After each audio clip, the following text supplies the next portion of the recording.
Welcome and thank you for joining us for today's Lunch and Learn focused on how to build a simple real estate proforma with Amy Chom of the Chom Group. Today's Lunch and Learn is put on by the Morgan Franklin Fellowship Foundation. Here at MFF, we provide a variety of different educational and experiential learning opportunities for our students, such as the Standards of Financial Literacy program. You can learn more about that program and our various opportunities at morganfranklinfellowship.com. Before diving in, I want to introduce our speaker, Amy Chom. Amy has been a real estate agent since 2004. She founded the Chom Group in 2017 with the intent of developing driven real estate entrepreneurs. Amy has consistently been a tireless advocate for community improvement within Greater Manchester, New Hampshire, and has been involved in real estate-based management roles with high-profile companies and real estate development projects throughout her career. Her first-hand experience includes property management, commercial real estate, residential brokerage, facility management, and real estate development. She has numerous awards, some of which are she was recognized in 2016 as one of the most outstanding women in business from the New Hampshire Business Review. She was recognized in 2012 as one of New Hampshire's 40 under 40. She's a graduate of Leadership New Hampshire, Leadership Greater Manchester, and the Intelligently Leadership program. She's very involved in her community and has been on boards and committees for various organizations such as In Town Manchester, Manchester Connects, the Greater Manchester Chamber of Commerce, NeighborWorks Southern New Hampshire, and more. I'm going to turn it over to Amy so that she can kick things off. Thanks, Mike. I appreciate it. And thanks, Emily, for inviting me to take part in this Lunch and Learn.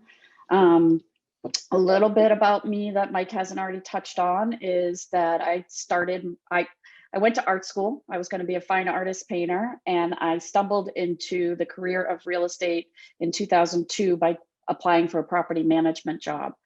And through my time from 2002 to 2014, I was mentored by a very well-known real estate developer here in Greater Manchester, and was able to work on some of the largest projects that were taking place in Manchester during the recession and other times. After working in real estate development world, property management world, and being mentored and taught on the job, I began working in facilities management for a high growth startup technology company here in Manchester. I worked there for 3 years and got to do some international work in terms of opening offices and building out spaces. And then in 2018, I started my own company called the Chom Group. And I did that because I got my real estate license back in 2005 when I was working for the real estate developer. And I've always wanted to have a side hustle. And in 2018, it was like, why am I paying a broker? Why am I giving some of my commission to a broker when I don't need the broker in order for me to be able to do a real estate transaction any longer, because I know how to do the business? Why don't I start my own brokerage firm and keep 100% of my money? I didn't intend to grow a team or have any of that happen, but over time I've taken on some agents. I have another one that just contacted me today that wants to join me. It's always been my side hustle, always a way to make additional income, and it's really taught me a lot about how to procure and do and transact business. In 2019, I got to achieve one of my life goals, which was working on a really large real estate development project. And now I'm 100% on my own, doing consulting and real estate services for other people. So it's an exciting time, and I'm happy to share some of my knowledge. So this presentation is about how to build and I put in capital letters, simple real estate pro forma. Some people call it a real estate investment analysis. Some people call it financial modeling. Regardless of what you call it, and regardless of what you're looking to invest in, it's an important tool to understand what decisions you need to be making for a fruitful and profitable investment. Merriam-Webster defines it as reflecting a transaction, such as a merger or other development, as if it had been or will be in effect for a past or a future period. So I know that's Merriam-Webster's like the amazing guru of definitions, but really what they're saying is that you're going to do some math that is based on looking at the historical use of a property or multifamily or commercial property or single family home even, and you're going to make some assumptions about the future as to what you think that property could be worth in the future based on looking at the past and taking your knowledge, your market knowledge, and looking forward. So, yes, you absolutely can Google a real estate proforma, and you can find all sorts of templates and examples all over the internet. But unless you truly understand what it is you need to calculate, then you run the risk of making errors. In this presentation, my goal is to provide you the basics of building a proforma using a two-family property that I recently just sold in Manchester, New Hampshire, as an example.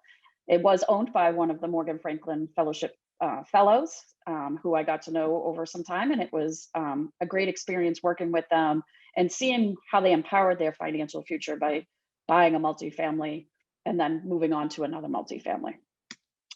So really, building a proforma is all about the bits and pieces, and you got to collect all that information in order to build it. So the basics, right, is identifying a property, figuring out or understanding what the asking price is or what you think the value of the property is, what your estimated closing costs are, and what your loan rate and terms would be, assuming you're not buying it for cash. None of us are probably, I'm not buying it for cash. So investment properties will typically require no less than 5% down as a minimum. Sometimes it might be 10%, sometimes it might be 15 or 20. In this particular scenario, I'm doing it as a 5% down deal. Every lender has different requirements, and you will need to plan to have some cash down for your down payment, closing costs. Some people do work with investors over time and get them to contribute towards the down payment and closing costs. And then they have to share in the processes and everything. So, but in this particular analysis, we're focusing on a first-time investor. So after you've collected and gotten all the basics, which hopefully you're working with a mortgage lender who provides you with the estimated closing costs and the loan terms and rates, then you need to look at the asset and understand what are the current rents? What's the property currently receiving in rent? What is the market getting for rents? So what could I charge for rent in these units? Is the rent that's currently being charged market rate, or is it below market? How long the leases are in place? Because those are contractual. And when you purchase a property, those go with the property. And as the new owner, you have the obligation to uphold those contracts. If the rents are below market, you're going to want to increase those rents because this is an investment. Even though you're dealing with people's homes, it's an investment property. And it's a business transaction. So if the rents are below market, you're going to want to increase them. And then you want to understand who pays for what. You know, who pays for the water, the sewer, the trash, the snow removal, the landscaping, who's cutting the grass, electric, heat, hot water, trash, and pretty much everything else you can think of. And when you buy a property from a seller that uses a realtor, they are required to fill out these things called property disclosures to the best of their knowledge. So you get a piece of paper, it tells you everything in terms of the leases, what the terms are, who pays what the estimated costs are, what the estimated age is of a roof or other items within the building. But you ask once and you verify twice. So you take that disclosure. They have an obligation to be honest in that disclosure, but people don't always provide all the information or know all the information. So there'll be lots of blanks and other things. So you verify twice. You can call utility companies, ask for historic history of figures. You have a home inspector come, but they don't catch everything. So sometimes it's good to bring in an HVAC professional, or bring in a utility company to understand where the meters go in the building, et cetera, et cetera. So due diligence period is when you're building this pro forma. And the results of that due diligence is when you're is what you're putting into the pro forma. So utilities, right? What's not paid by the tenants? And what does the landlord need to pay? Who pays for the exterior lights? Who pays for the hallways? Who heats the hallways? Routine maintenance, landscaping, you know, grass cutting and tree maintenance. Because if you have a tree on your property and it's about to fall down, you as the landlord are likely going to have to take care of that. You want to budget for snow removal and painting and cleaning and vacuuming of any common areas. The taxes. So in Manchester, for example, where this property is located that I'm going to show you is taxes are billed 2 times a year. Now, depending on who your lender is and what type of loan you have, you probably have your taxes escrowed in your monthly payments. But if not, you've got a budget for a large chunk of your tax bill to come through in December and then again in July. Business profit taxes, I'm not going to get into much detail about this, but when you start to own property that you're not owner occupying, you run the risk of having to pay BPT in New Hampshire, which is 7.5% of the income from conducting business activity within the state. But you do need to gross $50,000 or more to file a BPT return. In this particular analysis, we don't meet that threshold, so don't worry about it, but always consult a tax accountant or attorney prior to purchasing a property to make sure you understand all the ramifications of your decisions. And I don't know if any of you, I'm a big Big Brother fan, and the big thing that I like to quote from that is expect the unexpected. You never know, even on day one, even though you had the best home inspection and the best people looking at your property, there could be a toilet leak, your heat could stop working, a window could break, and guess what? You're the landlord. It's now your responsibility because there's no warranties or representations when you purchase a property, and there's no guarantee. And don't forget to get insurance. Insurance is for the big things, but most insurances have a deductible. So I always caution people to either have the lowest amount of deductible if the property isn't creating a significant amount of cash flow that could pay for that deductible, or put aside a savings account for a deductible in case you ever need it.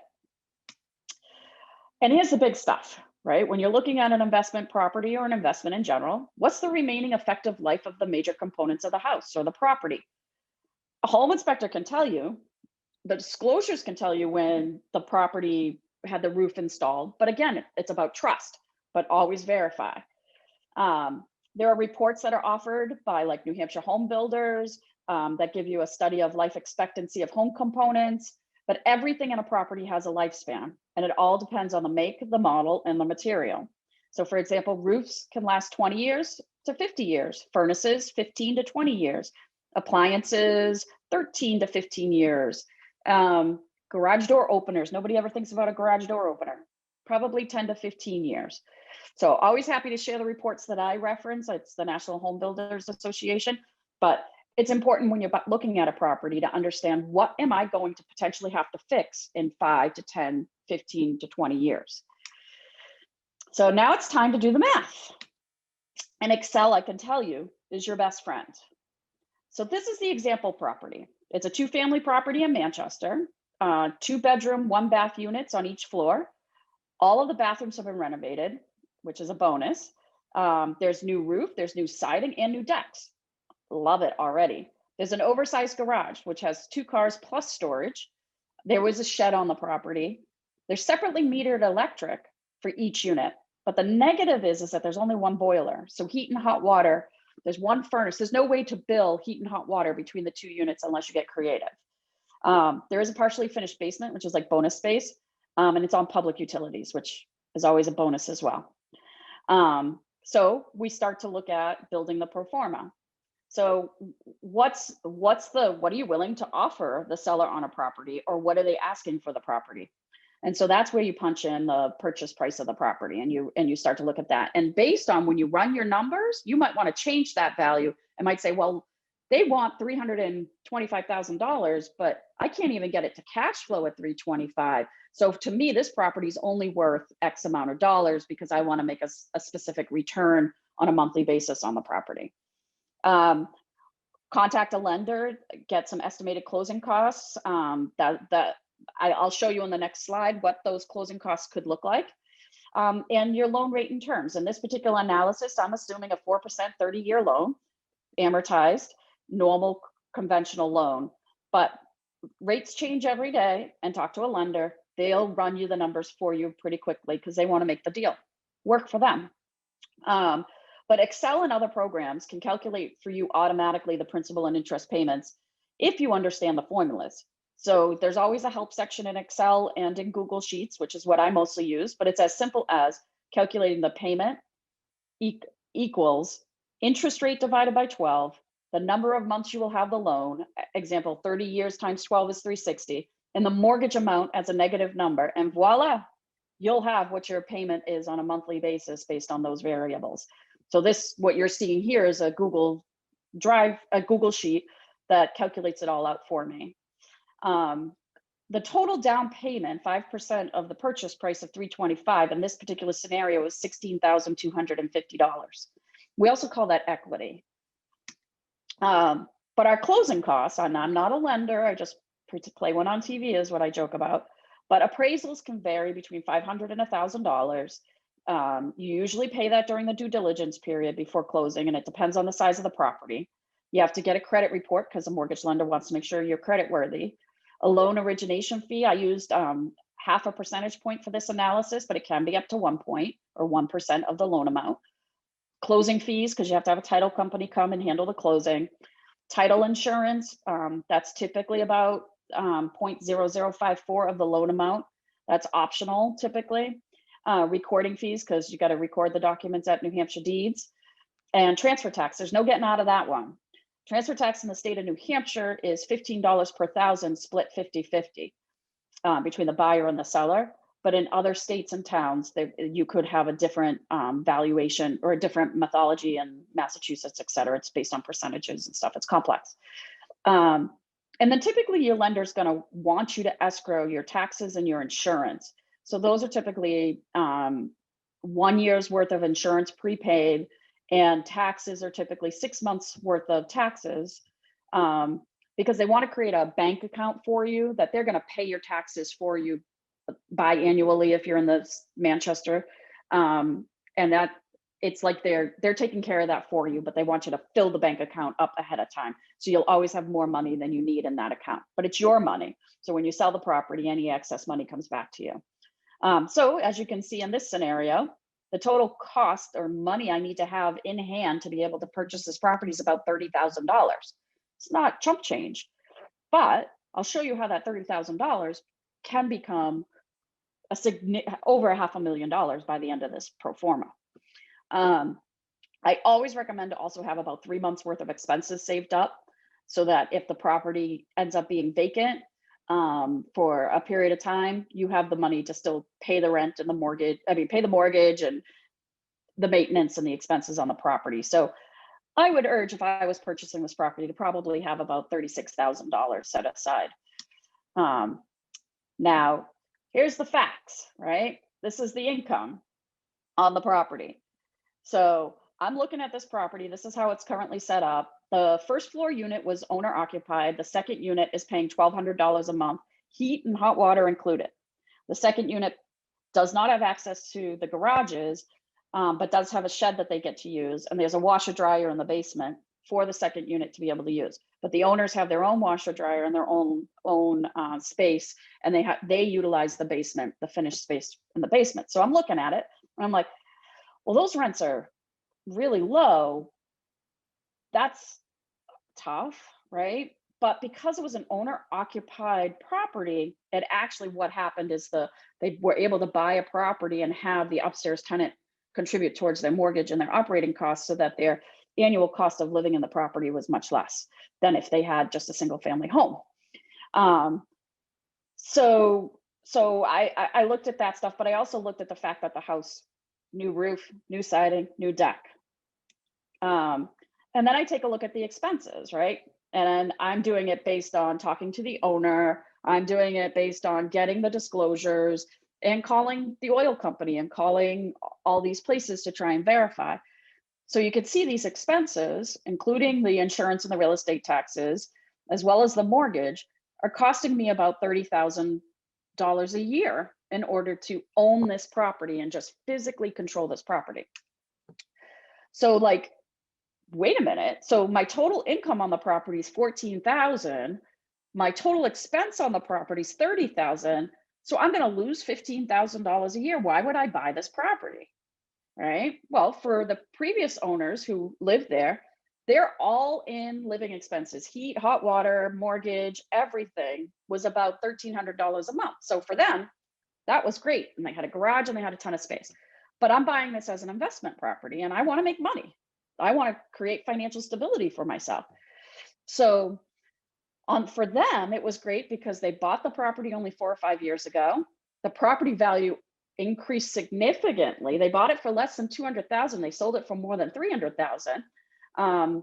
And now they bought another multifamily that they're moving into, and again have a larger unit for them as their family has grown, and they had more than 20% down to put down on the property. So nothing wrong with the way that that was set up. That's great. But if you want to start developing an investment portfolio and you don't want to live there, this is how I'm proposing I would do it. Right. So this is where you start to go, um, what could this property be? Right. So remember, it's about what could it be with patience, hard work, and know-how. So I usually, the first thing I do is I perform a market study and I see what similar units are renting for. And I looked all through this property's on the west side. So the average bedrooms in Manchester is renting for about $750 a month. So if you've got a 2-bedroom, 750 times 2 is 1,500. But I was looking at apartments and there's less than 2% vacancy, and I'm seeing apartments marketed and getting snatched up for $1,650 a month. So I'm like, these units all in without utilities could be $1,650 a month, no problem. And then I know that garages are valuable. They don't often come with multifamily rentals. So I know I can charge some rent for the garage access. And I could probably get $100 a month on top of the $1,650 just for the garages. And I know that the value of heat and hot water being included in the rent, it's bad for me as a landlord because it means I have to pay that bill and I could lose money on that. But I know it's worth at least another $100 to $150 a month. So I can increase the income in both of the units on day one. So I said, here's my what if scenario. Unit 1, I'm like, $1,800 a month all day. I could get that very easily. It has a great kitchen. The finishes are nice. It's move-in ready. Unit 2, because it's a second floor and they just have a deck, they don't really have like clean access to the outside, and they have to go down 2 stories to get the laundry done. I'll put them at $1,750, and I'll charge $100 a month for the garage. Whoever wants to lease it, whether it be both the entire garage to the first floor, or one space to each floor. But just something to keep in mind, and I'm not doing it in this scenario because you're a first-time investor, additional income can be made in the property through charging for pets. That's a standard nowadays. You pay $50 a month to have a dog or $25 a month to have a cat. And this is one that people don't often think about, coin-operated laundry machines. Sounds weird. You pay a little bit more up front, but you get cash flow from that as well, because the tenants are always going to go downstairs to do their laundry. They're not going to take it somewhere else. But I'm leaving all that out of this right now. So my gross rental income went from $14,400 to $45,000. Wow, I increased it $30,600 just by projecting what it could be. Now, lenders will typically also want to add a vacancy rate. Even though Manchester's less than 2%, lenders will typically want to see a 5% to 10% vacancy rate when they're underwriting the project to give you the loan. So in 10% we'd lose $3,060 a year in terms of meeting a debt coverage ratio, but that's all complicated. And if you ever want me to get into those details, I'm happy to sit with you and talk to you through that. And then we look at the what if expenses, right? No way I'm going to handle snow removal myself or cut the grass. This is an investment. This is a business transaction. I'm going to hire somebody to do that. So all the expenses have been verified, but I added in, and you'll see in the yellow, snow removal and landscaping. So I added $1,200 a year to budget for that. But then I also have miscellaneous repairs in there at $100 a month. Just the guy calls me up and tells me the toilet is leaking or faucet fell off, whatever. I don't have to spend that money, but I have it in my budget just in case I need it. And you'll see I also have the insurance, the real estate taxes, and the mortgage principal and interest in there. You might find other ways to save money, but I'm keeping most of the expenses the same as the current pro forma for that purposes. So what's my revised net operating income? Net operating income, you say? That's income after all the expenses have been paid, including mortgages. So if you're looking at this, right, and this doesn't include a vacancy rate because I'm doing this pro forma for my own interests. Total income's $45,000. My expenses are $31,000. So now my net operating income is $13,776. Hey, this property might be worth $325,000. And then I look at what's my ROI, is what the people currently call it, or return on investment. So you calculate that by looking at how much you put down, which in this instance, you're putting down $29,500 roughly. I'm making 13,000. So I'm getting a 47, just under a 47% return on my investment.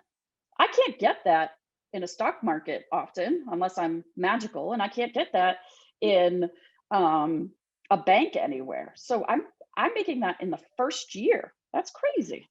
Yeah, it's a lot of hard work and it's a risk, and I have to be careful and manage it properly. But it's a potential. It's a good return. So you protect. The one thing that I always want to say is to protect, enhance, and maintain the asset.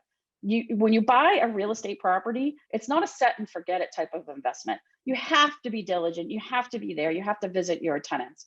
And in this particular instance, you want to have this as a long-term hold. When I show you why, don't spend the money. That's my other huge recommendation. Keep a safety net for unforeseen repairs and replacements. Learn the landlord-tenant laws, because you don't want to get yourself into trouble. And New Hampshire Legal Aid's a great website that has a lot of great information that's geared towards tenants, so you'll understand what tenants' rights are, which means you're not allowed to do those things. Hire an accountant. They'll handle your taxes. They'll identify write-offs, depreciation, and other related opportunities to increase your return.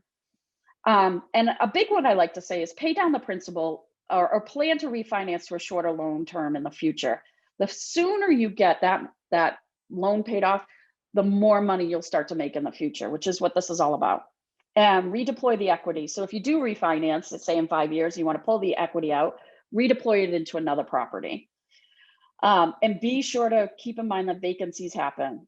You need to have a cushion, like I said before, 3 months worth of expenses. In case the entire property is vacant, you have that money to continue paying the bills. So I repeat, don't spend the money, pay down the principal, think about refinancing for a shorter term loan, and pull out what equity for the next investment if you want to continue down this path.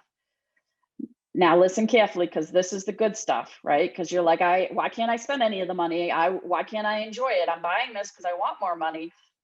Like, I want to take a trip to Fiji, right? No, listen to me. Okay, that's my Mama Chom coming out. Imagine you're purchasing this property and you're 30 years old, right? You have a good job, you're making $45,000 a year, but you have goals to move up through the company and maybe get married or not, have kids or not, but have a white picket fence and the perfect little house, or not. Or maybe you just want financial stability in the future. Well, if I took $100 a month from my income, 13,000, right? So $1,200 of the 13,000, I'm going to reduce my loan by 3 years and 5 months. So I'm putting that towards the principal every month. And honestly, I'm so affluent that I'm not going to miss that $100 a month, right? And I'm still going to be saving $12,000 a year on my property in order to, increase the value of my net worth. But what if I have my current estimated monthly proceeds of $1,150 a month? I take half of that, so about $500, let's say, and the balance I'm just putting into a bank account and I'm saving that money. I would reduce my loan by paying an extra $500 a month by 11 years and 6 months. And take it from me, that's about the time it takes to raise a tween. I got an 11-year-old and I got a 15-year-old, and it went real fast, right? So I'm 30. If I had done this when I was 30, I'm now 43, and I'm not ashamed to say it, I would wait till you see. I'm kicking myself for not following my own advice now.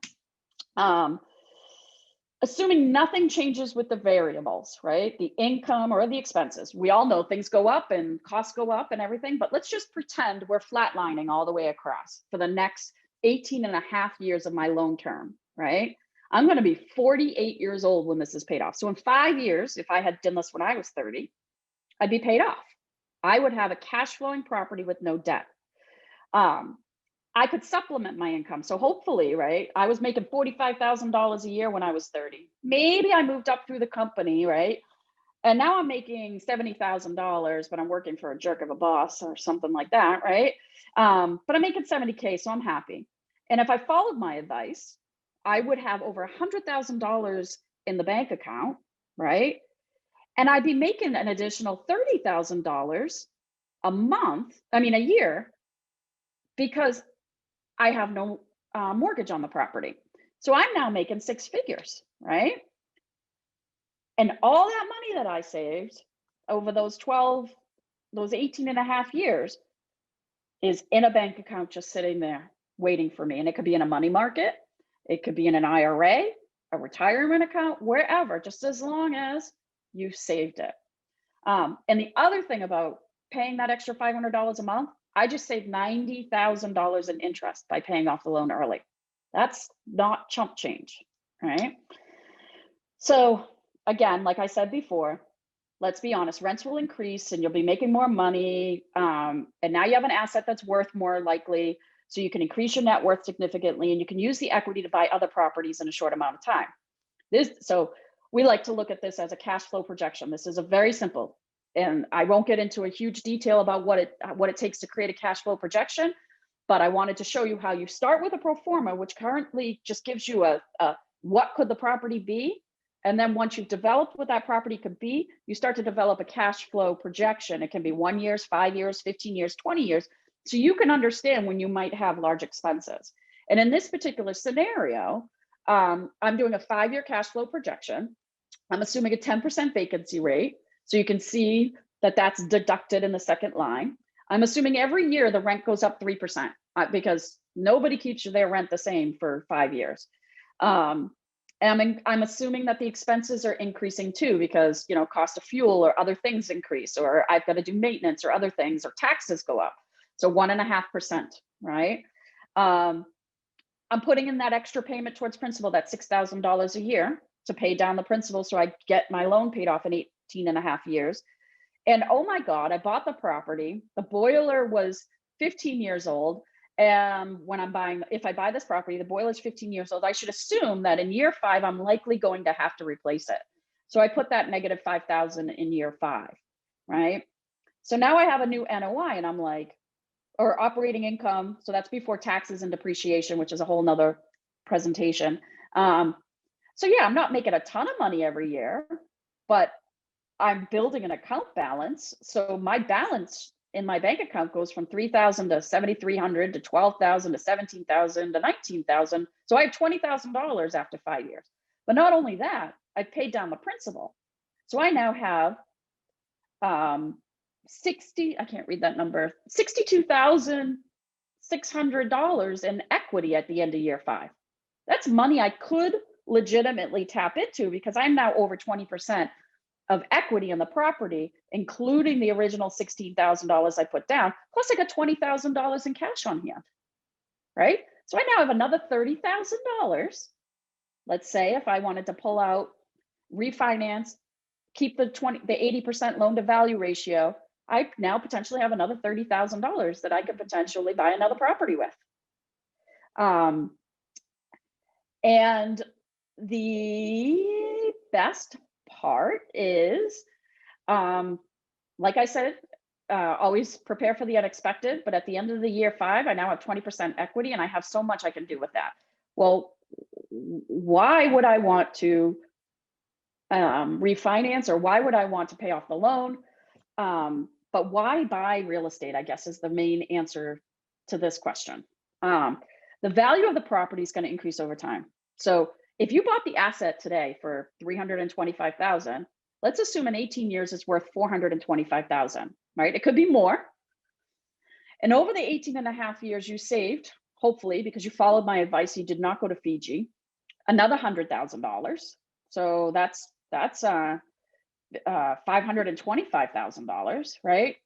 Your total net worth has just increased in 18 years by over $500,000. And the best part about it is it's all cash.